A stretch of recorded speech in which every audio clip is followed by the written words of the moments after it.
Sí. Buenos días, mi gente, ¿cómo estamos? Espero que todo el mundo esté bien.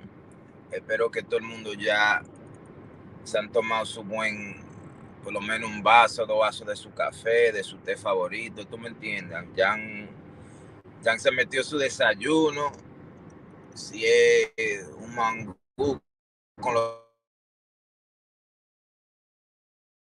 un desayuno americano, ¿tú me entiendes? Algo para poder llenarte la barriga, para poder comenzar el día fuerte, ¿me entiendes? Good morning, my people. Hope everybody's having a great morning so far. Hope we all have either had a good 1 or 2 cups of coffee and tea, whatever your beverage of choice is. Hope y'all have had a good breakfast so far. If not, I hope y'all about to, so y'all could get that good solid fuel in the morning y'all need to be able to get throughout the day. You know what I mean? This is gonna be a quick live, man. I know some fireworks about to pop off in 40 minutes or so, but just wanted to get on my sports shit, man. I saw a few things this morning that piqued my interest, so I figured let me go live real quick and talk about it. So I ain't dropping no link or none of that. I'm just gonna talk my shit, man. Yo, world of mine, and it sounds weird even saying this because I hope there's still some of us out there, but where all of my fucking New York Knicks fans out? Where all of my New York Knicks fans at, man? What's up with my Knicks tape people, man? I'm hearing some interesting news, some things that are very interessante.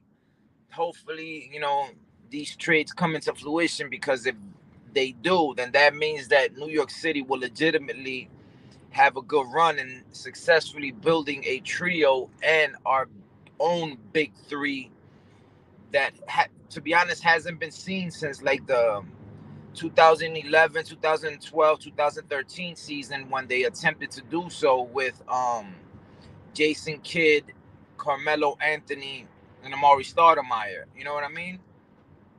Now, is the big three I'm about to get into an elite big three that's comparable to what the Lakers currently have or are trying to have with AD, LeBron, and Russell Westbrook, or what they're trying to do should they trade Westbrook for Kyrie and have AD, LeBron, and Kyrie? Absolutely not.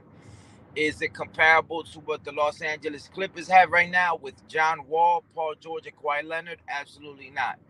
But I say it's mid tier. Is a solid mid tier big three. Something comparable to what the Chicago Bulls have right now. You know what I mean? With the Rose and Levine and them boys. You know what I'm saying? But I ain't mad. So check it out. This is where we stand, right? Some of y'all most of y'all may not know who this gentleman is, but whoever watched last year's this recent playoff run, y'all definitely know who the fuck Jalen Brunson is from the Dallas Mavericks. Who, to be quite honest, if it wasn't for him alongside Luka Doncic, the Dallas Mavericks would not have fucking got past that first round series and would not have made the substantial noise they made. You know what I mean? Jalen Brunson is a 6'1", 6'2", 6'3", at the most point guard, son of former Knickerbocker, forgot his first name, but former Knickerbocker by the last name of Brunson. Second year player, I believe. This dude basically went ham and went lights out in the playoffs. First game, I think he dropped like 40. Second game, he dropped like 33. After that, it was in the mid-20s. Long story short, in the first round, he averaged like 25, 26. Second round, he averaged like 23, 24, but had a lot of big time performances. You know what I mean? To match what Luka Doncic was doing, and in 2 or 3 games, perhaps even 4 games, actually outshine Luka Doncic to the point that he was the one that was getting interviewed by the end of the game, which is crazy to think about. And everybody was like, "Yo, who the fuck is this little nigga?" You know what I mean? But that's Jalen Brunson, man. He had a solid season too, but nothing close to what he did in the playoffs. So again, people, that's why I tell y'all, man, make sure y'all put it in, put everything on the line when you go out there, whether it's in your personal life or your job or whatnot. Recognition is always around the corner. This man had one of the best playoff runs we've ever seen for a second-year player, and that playoff run basically earned him a damn near close to max contract, playing for one of his dream teams, the same team his father played for, the New York Knicks. Granted, His father being an assistant coach for the New York Knicks helps a little bit, you know what I mean? Along with the big homie Leon Rose still being over there calling the shots. But yeah, that's been the New York Knicks big off-season signing. Jalen Brunson. He signed forget how many years, $100-something million deal. Very, very proud and very happy for the young brother. Definitely much deserved. Is it a difference maker? No. But is it a change in the right direction? Hell the fuck yeah. You want to know why? Because this affords us the first time the New York Knickerbockers, aka the New York Knicks, aka Knicks tape, have a solid and respectable point guard since shit. When was the last time the New York Knicks had a respectable point guard? It had to have been between them G Unit 50 Cent days in 2003 to 2005, six ish when they had Stephon Marbury. That's the last time they had a very, very, a point guard in their prime. You know what I'm saying? When Jason Kidd was with the squad, he was past his prime, but he was still solid. You know what I mean? Along with Carmelo, J.R. Smith, Amari Stoudemire, Steve Novak, and them boys. You know what I'm saying? Iman Shumpert. But somebody that's young in their prime and hasn't missed Stephon Marbury. So Jalen Brunson, good size, good signing.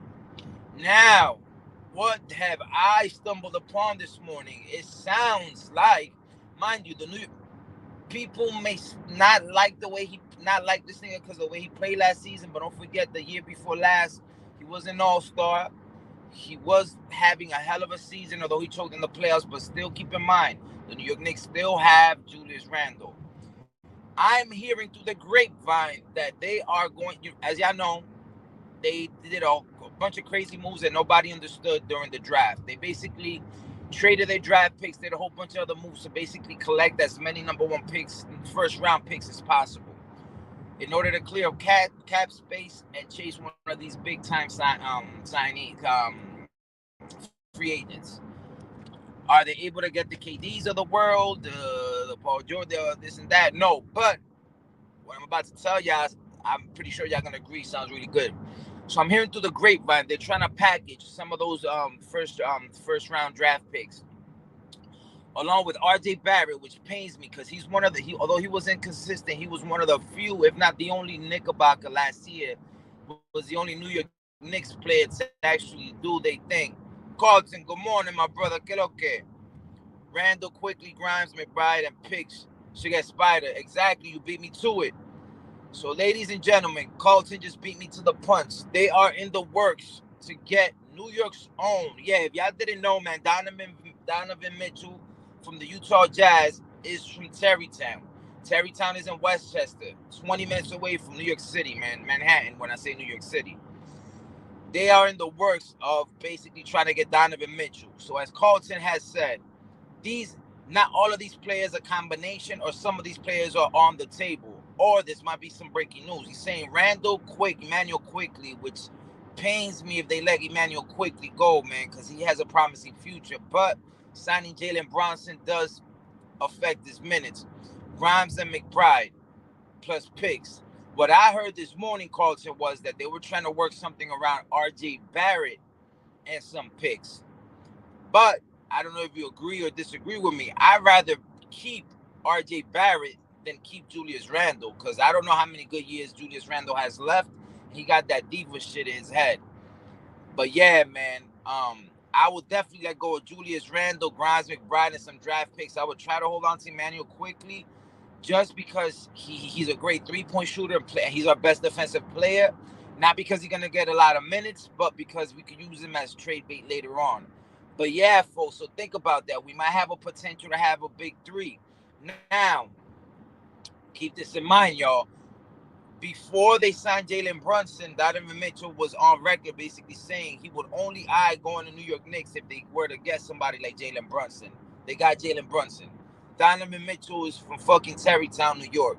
He wants to play home. He wished he was he was drafted when they slept and drafted fucking somebody else. I don't even want to mention. I think they drafted Kevin Knox instead of Donovan Mitchell that year, something like that. But that was a huge mistake. But yeah, exactly. Keep Barrett homegrown and still developing. Exactly. And although he's still developing, he's still young. Yo, guys, you gotta remember, And correct me if I'm wrong. RJ Barrett's still like 23 years old. Remember, he's in the same class as Zion Williamson. They played together in Duke. They're around the same age. He's still like 22, 23, still developing. And even at that young tender age, he was still averaging like 19 points, 4 and 6 last year, 6 rebounds. You know what I'm saying? And his shooting is gonna get better. His fucking godfather, for God's sakes, is Steve Nash. You know what I'm saying?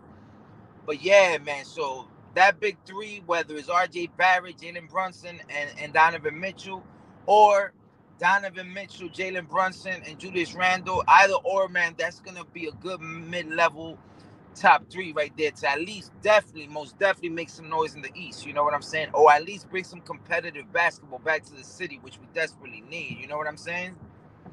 Carlton says it makes too much sense to make this move now. No more kicking the can down the road. Exactly, exactly. Especially after up they've cleared so much cap space and they got all these picks. It's like, you know what I'm saying? And plus you can't stockpile all those picks and think people are just gonna come when they're free agents if you don't have anything to offer. You gotta start building a winning culture now. You know what I'm saying? And that began with Jalen Brunson, and that most definitely begins immediately once they sign Donovan Mitchell. Donovan Mitchell is not a superstar, but he's one or two good playoff runs away from being a good fucking superstar. And remember, I don't think ever played to his full potential because he was playing with somebody he did not like him, Rudy Gobert, that gay ass motherfucker. Like, yo, he did not like him. If y'all don't remember, during the bubble season in the middle of the pandemic, Rudy Gobert was fucking making fun of COVID, and he went out to do a press conference, and he went ahead and like he coughed and put his hands on all the microphones and shit, trying to make fun of COVID and shit. Next thing you know, the day later, he gave Donovan Mitchell fucking COVID, Joe Ingles, and two other players from the Utah Jazz, including his dumbass self. After that, Donovan Mitchell was pissed because around this time, think about it, my Dominican brother, Carl Anthony Towns' parents had gotten fucking COVID, and his mom has passed away from this shit. Like, that's no joke. And Donovan Mitchell took that shit like, yo, you playing with my health, nigga. Like, that's corny. Who does that in the middle of a pandemic? You know what I mean? So him playing at home with a new nucleus, yo, we're gonna see a new fucking Spider Mitchell, man. I'm excited for that. But real quick, man, just wanted to get into the UFC fight night that goes down this fucking Friday, man. The card is not stacked, but the main event is going to be bananas. It's going to be the Mexican-American Brian Ortega, the only lightweight to give the champ, Alexander Volkanovski, the only man who has beat Max Holloway 3 times in a row. Brian Ortega is the only one who's had that nigga his ass, has given him the most work, and has almost beat him on 2 fucking submission attempts.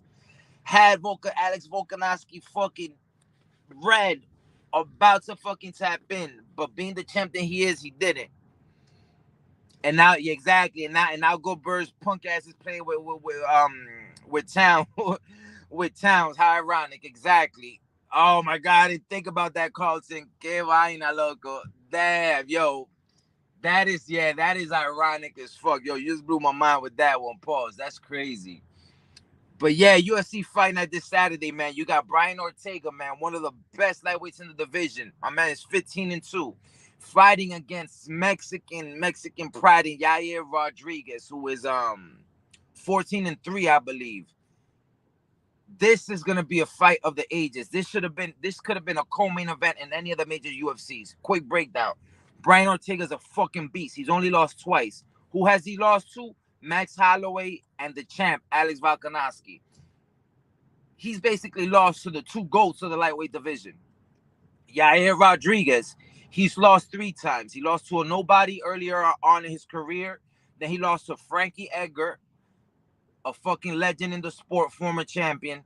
And he also lost to Max Holloway and got fucking fucked up by Max Holloway. But that's Max Holloway. You know what I mean? One of the GOATs before meeting Volk. So what's intriguing about this matchup? Both of them shoot the hands. You ain't gonna see, no, I'm taking you to the ground. They're gonna fight in the kitchen. They're gonna fight in the fucking phone booth. This fight is gonna be action packed. Brian Ortega is one of the fucking best submission submission people, submission fighters in the game next to Charles Oliveira. He is the best submissionist. I don't know if that's a word, but he's the best submissionist in this bitch. You know what I mean? Yair Rodriguez is one of the most creative UFC fighters that any division has to offer. You gotta watch out for that backhanded fist. Them step into elbows straight up the front. Kicks is unbelievable. Takedown defense is impregnable. You know what I'm saying? Impeccable. His defense is impregnable, rather. UFC Fight Night this Saturday is going down. But anyways, man, hope everybody has a good, blessed day, man. Good, blessed morning. Hope all y'all and your families is good. Again, wanted to give my quick take on what's going on with my New York Knicks, man. Hopefully this shit comes into fruition, man. Spider Metro, I hope you come through and come back home. UFC Fight Night this Saturday is going to be bonkers. Salute to the Bushes. Carlton, my man. You already know. Te me cuida. Much love to everybody. And like Laz always say, AK Uppercut TV, man. Sleep good, eat good, fuck good. We out.